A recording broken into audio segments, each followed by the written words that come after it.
I wasn't even standing in the spotlight. I was by the gift table, half a glass of champagne in my hand, half warm. I hadn't taken a sip in 20 minutes. The flutes clinked behind me. The photographer kept shouting, "Just one more." And I told myself I could survive this. Just a few more hours. Then I'd get in the car, loosen the collar, and drive home alone. Then I heard it. "He's nobody." Good thing I still remember his name. Emma's voice, from the front of the room. Casual. Clear. Cut through the chatter like glass. She didn't say it quietly. She didn't even smile when she said it. Not at me, anyway.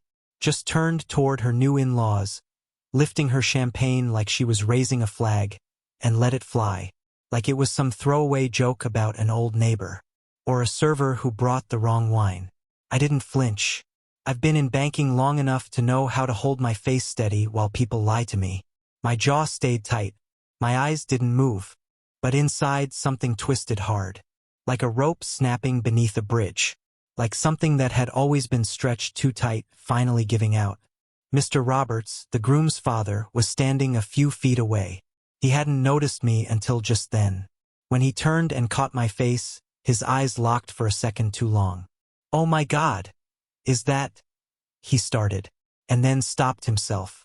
Like he didn't know how to finish the sentence without saying something cruel. The DJ's mic let out a shriek. That high-pitched feedback sound that always means someone's trying too hard to control the room. For a second, it felt like the sound system itself was embarrassed for me. A few guests winced. Someone coughed. Someone else tapped their glass too early for the next toast, hoping it would drown whatever moment had just unfolded. But nothing really covered it. Emma looked at me, not over my shoulder, not through me, right at me, cold and direct, like I was a name on an old receipt. Something she'd thrown out but still remembered, just enough to laugh about. "He's nobody," she said again, and that was it. No anger in her voice, no bite, just absence. I saw Lauren behind her, my wife, her hands clasped tight in front of her like a child at a funeral. She saw me watching.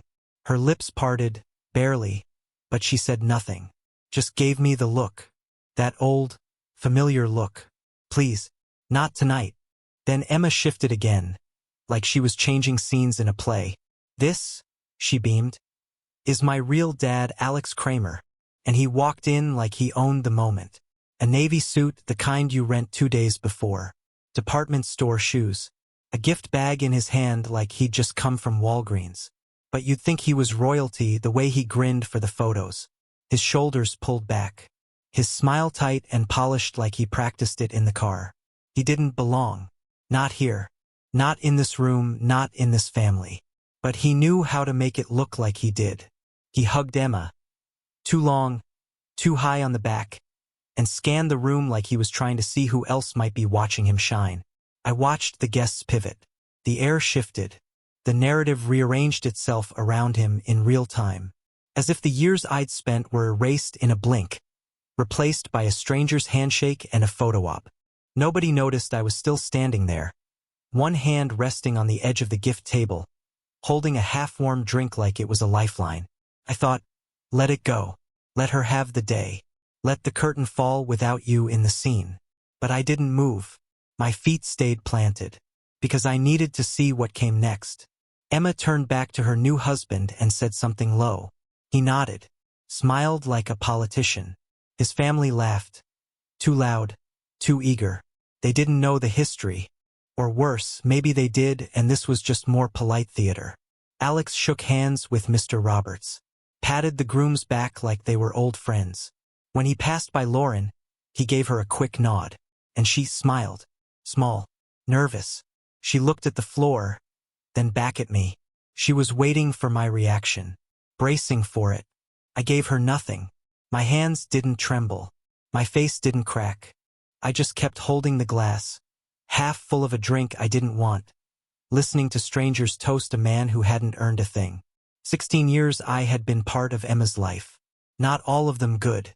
I know that. She was 12 when I married her mother. Sharp-tongued even then, always testing the boundary between sarcasm and cruelty. But I tried. God, I tried. I paid for the braces, the music lessons, the out-of-state college that her real dad never contributed a cent toward. I sat in the bleachers at her graduation when Alex didn't even bother to RSVP. I fixed the transmission on her first car, twice, and helped her fill out job applications when she couldn't stop crying after her first layoff. And every time I signed a check, every time I stood in for the man who never showed up, I told myself, one day she'll see. One day, when she's older, she'll understand what it meant that I stayed. But here we were, on her wedding day, and I was a footnote.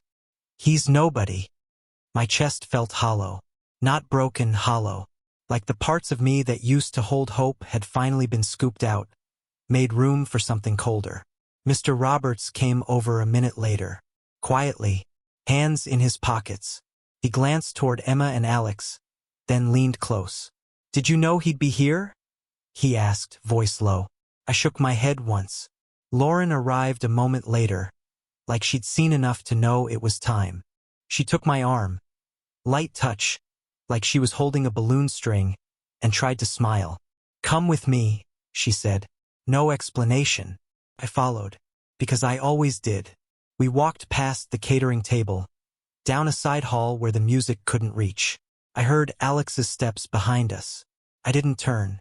When we reached the quietest corner of the building, near the coat check, abandoned, Lauren pulled a folder from her purse. "Just a small favor," she said. Her voice was too soft, too polished. "Rehearsed. Temporary logistics," Alex added from behind me. I opened the folder. Power of attorney. Authorization. Signatures. Fine print. At the bottom, an address. I knew it. A name I hadn't seen in years.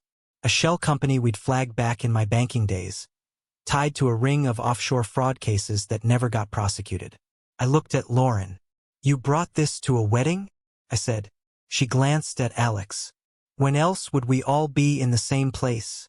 she muttered. "When else would we all be in the same place?" That's what Lauren said, as if cornering me at my stepdaughter's wedding with a fraud document in one hand and her ex-husband in the other was just logistics. Like this was a scheduling convenience. Like it made sense. I didn't say a word, just kept my eyes on the folder, letting the silence do the heavy lifting. Alex shifted behind me. I could hear the smirk in his voice before he even opened his mouth. "It's nothing serious. Just something to help facilitate a transfer. A formality, really. We've got a window to move some assets before things tighten." Tighten. I'd heard that word too many times in boardrooms filled with men who thought they could walk through fire if they had a clean enough suit. And every time someone used it, it meant one thing. The walls were closing in, and they needed someone else's name to hold the ceiling up. I looked at Lauren. She avoided my eyes. "You want me to sign this?" I asked slowly. She nodded. "Just for a few weeks. It gives us breathing room. Then we take it back." "Breathing room from what?" "Just some legal noise," Alex cut in. "Some overzealous creditors. You know how it is." I knew exactly how it was. I flipped back through the packet. Buried in the clauses, near the middle, right where most people stop reading, were the keywords. Irrevocable. Unrestricted authority. No expiration. I had signed a lot of documents in my life. Mortgage terms. Loan agreements. Medical waivers. But this wasn't one of those. This wasn't about trust. This was about using my clean name as cover for someone else's mess. And not just someone. Him. The man who missed birthdays, missed school meetings, missed child support. And now he was back. For Emma's wedding and my signature. I closed the folder. Lauren reached for my arm again. "Please," she said softly. "Just think about it." I looked at her fingers wrapped around my jacket sleeve. Painted nails. Diamond ring. The ring I bought her. The dress she picked with my credit card. The entire wedding running on a bank account with my name on it. And still she chose him. Not openly. Not in front of everyone. No, she didn't need to do that. She chose him quietly. In small ways. In silence. In folder drops and late-night phone calls, and the way she looked away when Emma laughed at me like I was a joke. I pulled my arm back. That's when I saw him, Mr. Roberts. He must have followed us. stood a few feet down the hallway, his face unreadable. "What did you ask him to sign?" he said. Not loud, not angry, but firm. The kind of voice that cuts through pretense. Alex blinked. "Just a temporary authorization. It's nothing binding." "Bullsh asterisk T," Robert snapped. "I saw the corner of that document. That's no temp form." I handed him the folder. He flipped through it fast. I scanning like a man who's seen too many contracts to be fooled by formatting. His face darkened. "This is a backdoor. Guarantees. Authority. No expiration. You want to move money through his name. Probably mine too if you'd gotten that far." Alex tried to grab it back, but Roberts took a step back, clutching the folder tight. "My son hasn't applied for anything. And he won't," he said. "This wedding is clean. You're not dirtying it with your garbage." Alex raised his hands. "I didn't bring it to you. But you brought it here," Roberts cut in. He turned to me. "Is your name already on this?" I shook my head. "Not yet." He nodded. Then he pulled out his phone. "Who are you calling?" Lauren asked. "My bank. And security." "You don't have to make a scene," she hissed. Roberts looked at her, disgust barely contained. "You already made one. You just wanted it in private." It didn't take long.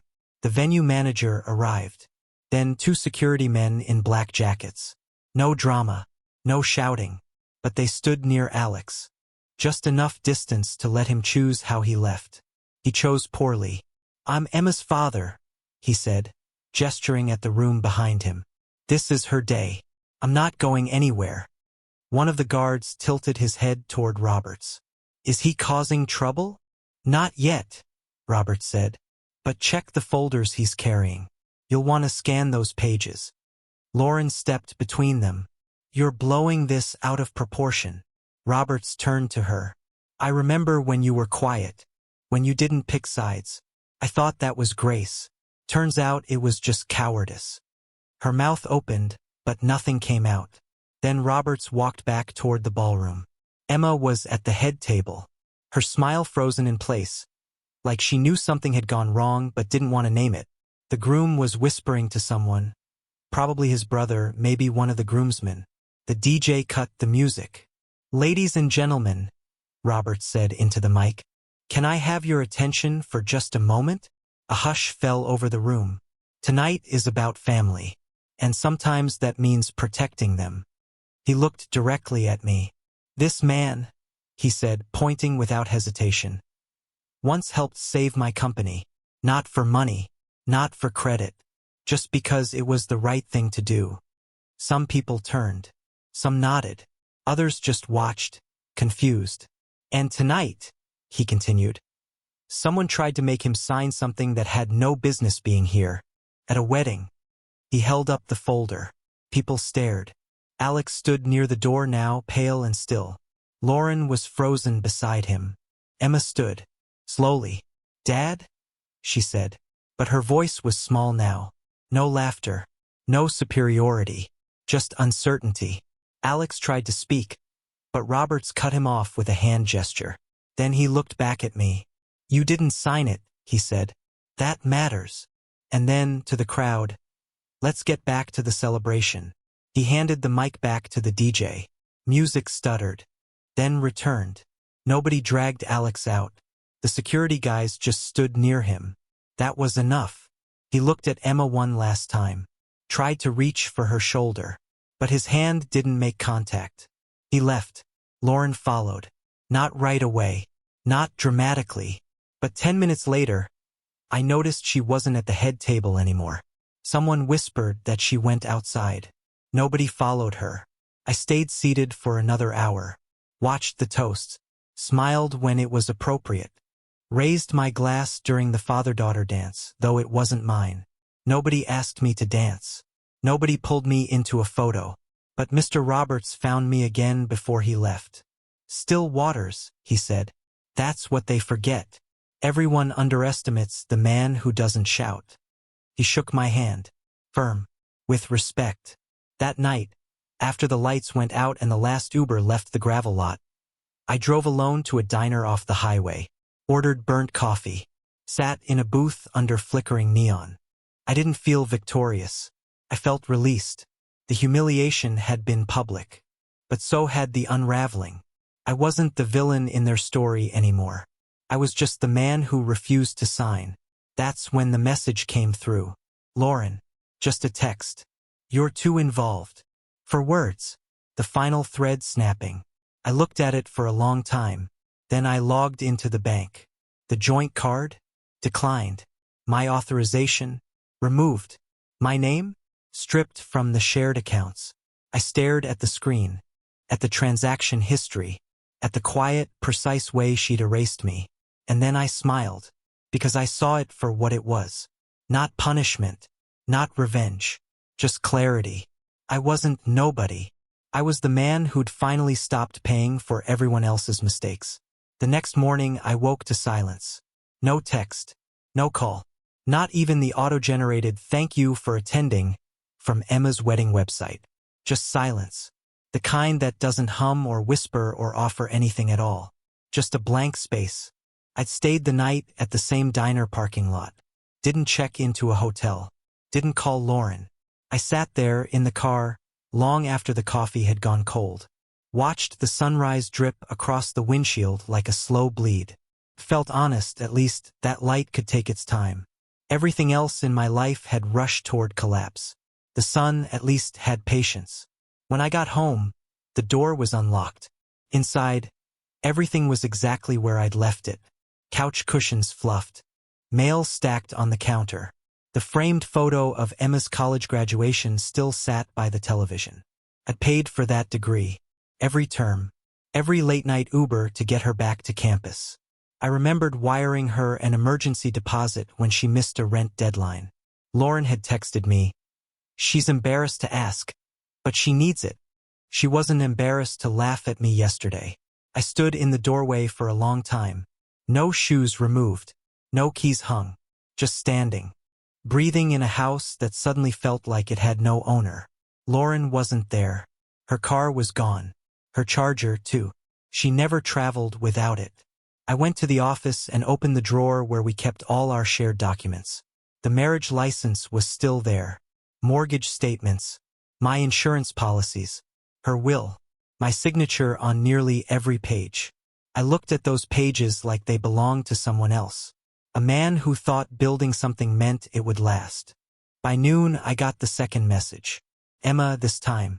It was a voice memo. Hey, not sure if I should be calling. Mom's been kind of out of it. I guess I just wanted to say thanks for being there yesterday. And sorry for the way I joked.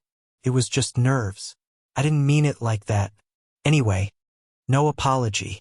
Just a vague attempt to reframe history. That's when I knew. They weren't sorry. Not really. They were adjusting. Realizing that the man they used to lean on had stepped away. Not loudly. Not with a slammed door. Just a quiet retreat and a balance shift. By evening, the phone calls started. Not to me. To the bank. To the planner. To the florist. To the catering company. Lauren hadn't realized just how many things were under my name. Not shared. Not split. Mine. I'd built the accounts years ago when we first married. Set up the auto payments. Linked the services. It was easier that way.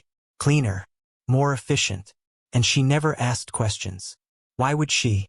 The bills were always paid. The cards always worked. The lights stayed on. But now she had to ask. By midnight, I had 14 missed calls. 4 from Lauren. 1 from Emma. The rest from numbers I didn't recognize. I knew what they were. Vendors, collectors, people confused why the financial heartbeat had suddenly gone flat. I didn't call back. Instead, I opened the laptop and began closing things. Not angrily, just methodically, like pruning a dying tree. One branch at a time. First, the utilities.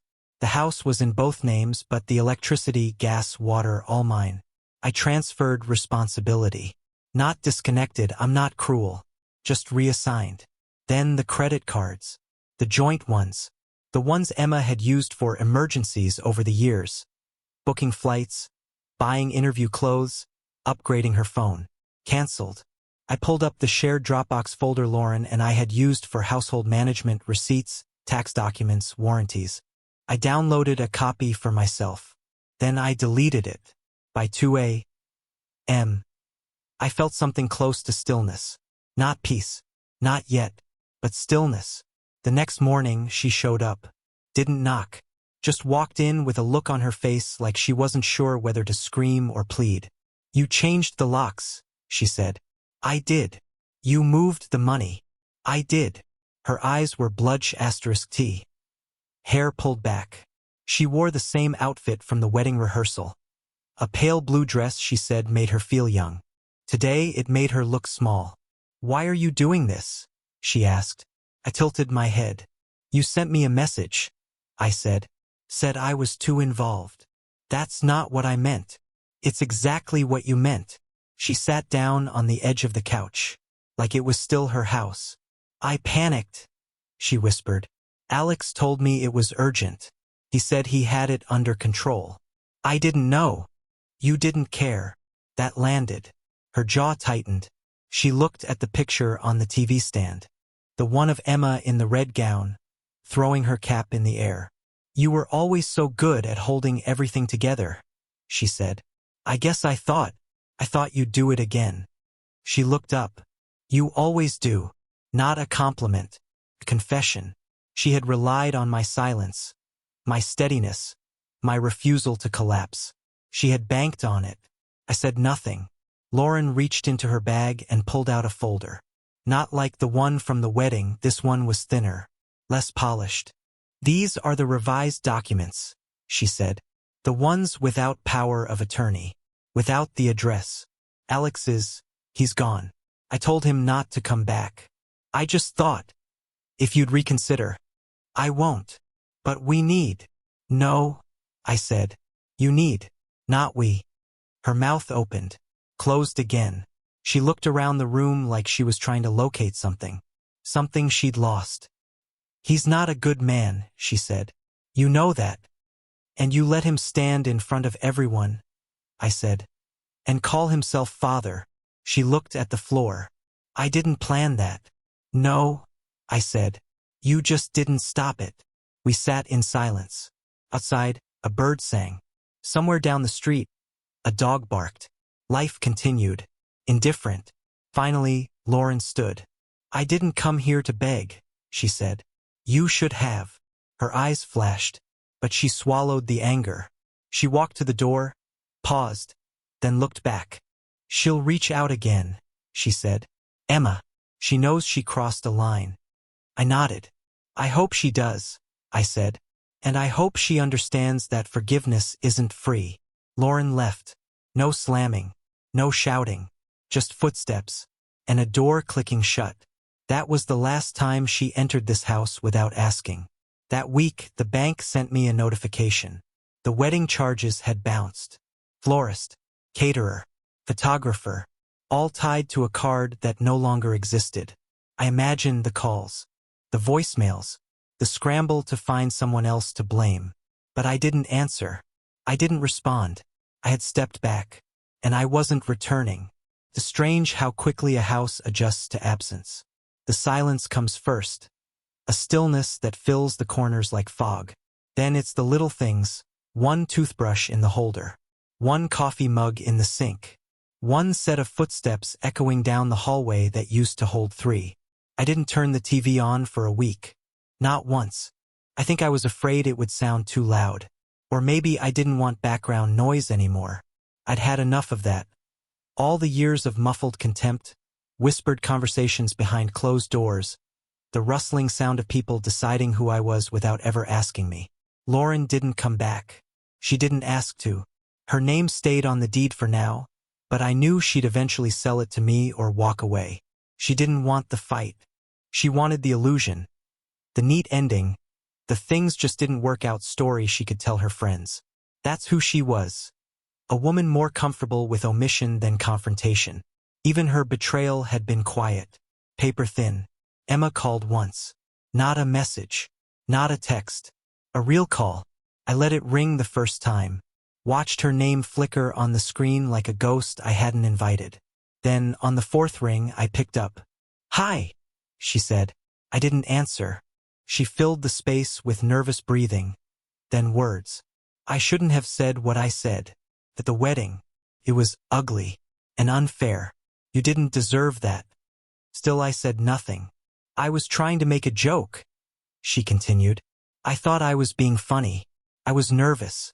And when I saw Alex, I don't know, it felt easier to pretend." "To pretend what?" I asked finally. She hesitated. "That I had a normal family," she said. "That my dad had always been around. That I didn't need anyone else." "You did need someone else," I said. "I know." "No," I said. "You don't." The line went quiet. "I was there," I said. "At every recital. Every parent-teacher conference. Every meltdown you had junior year when you thought you'd never get into college. I was the one who paid for the tutor when your math grades tanked. I was the one who drove 6 hours to pick you up when you locked your keys in your car in the middle of nowhere." "I remember," she whispered. "You should have said it then." "I know." We sat in silence for a while. Not the kind that heals. The kind that just exposes distance. "Is there anything I can do?" she asked. "To fix it?" "No." She didn't argue. She knew.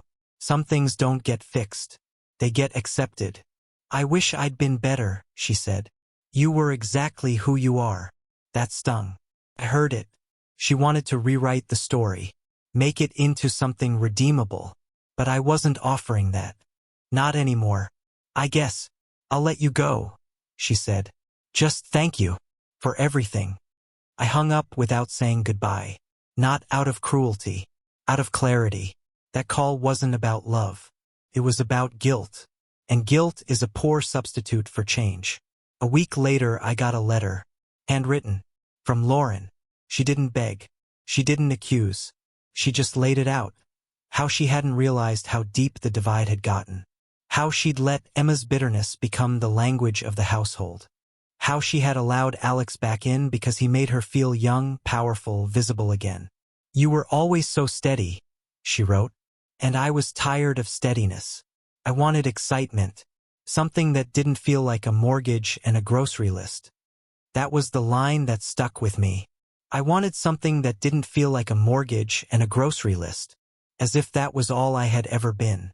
The man who kept the lights on.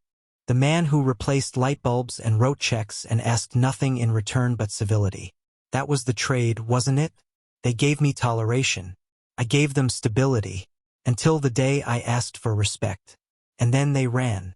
It wasn't a collapse. It was a slow, quiet peeling away. Like wallpaper soaked too long in steam. You don't notice the first corner curling. You only notice when the wall is bare. I walked through every room of the house that week. Opened every drawer. Sorted what was mine and what wasn't. I didn't rage. Didn't break things. I just unthreaded the life I'd built. Carefully. Precisely. Like dismantling a machine. By the end of the month, I'd changed every password. Closed every joint account. Updated every file. She didn't fight me on any of it. Because she knew. She'd already lost me the moment she asked me to sign that folder. The wedding fallout made its rounds, of course. Someone posted a clip of Robert's speech online.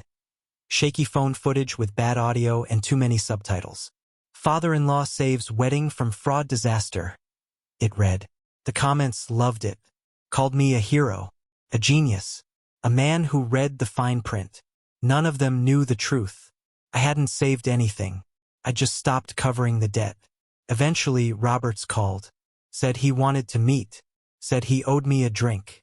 I met him at a downtown bar. Something expensive and dimly lit. The kind of place where apologies come with whiskey, and no one says the word sorry out loud. He raised his glass to me. "You didn't deserve any of that," he said. "I've seen a lot of things in my time, but watching them humiliate you like that." He trailed off. "I'm not angry anymore," I said. "Good," he replied. "Anger's a trap." "I'm not relieved either." "No," he said, "but you're free." And that's what it was, wasn't it? Freedom. Not from obligation, I'd chosen most of that, but from the delusion that effort buys love. That sacrifice guarantees loyalty. They don't. You can bleed for someone, break your back for them, feed them with your last spoonful of strength, and they'll still say you were never there. Because presence only matters when people want to see you. Emma didn't want to see me. Lauren didn't want to see me. Alex wanted my signature. Nothing more. And when I withheld it, the entire house of cards collapsed. I didn't rejoice. I didn't celebrate. I just let it fall. The last piece I packed away was the photo from our anniversary trip. Lauren and me on a cliff in Maine. She was laughing, looking away from the camera. I was holding her hand. I looked at that image for a long time. Then I placed it face down in the drawer. I don't know what Emma tells people now. Maybe she says we grew apart. Maybe she says I was strict, distant. Maybe she blames me. I don't care. I'm not in that story anymore. I've learned that you can give someone everything: money, time, your name, your presence, and if they never asked for it, they'll never value it. In fact, they'll resent it, because it reminds them of what they lack, what they owe. That's what I was to them in the end. A ledger. A balance sheet with too many entries in the given column. They never planned to pay me back. And that's fine, because I'm done collecting. Now the days move slower. I take walks. I read books I forgot I owned. I sit with silence and let it be a guest instead of a punishment. The house is quiet, but it's honest. Some nights I still think about Emma. I wonder if she tells her new husband the truth. That her real dad nearly used her wedding to launder stolen money. That the man who paid for her degree was the one she cut out of the family photo. I wonder if she feels it. That quiet ache when you realize you misjudged the one person who never asked you for anything but acknowledgement. Maybe she does. Maybe she doesn't. But I won't go back. I won't be the man who gets erased and still writes checks. That chapter is closed. So now I ask you, was I cruel? Was I too hard? Should I have forgiven them for the public betrayal? The silence? The laughter at my expense? Or was this the only way to reclaim what little dignity I had left? Tell me, if someone handed you a folder full of betrayal and asked you to sign it with a smile, would you? Would you have endured it? Or would you have walked away like I did and finally called it what it was? The end.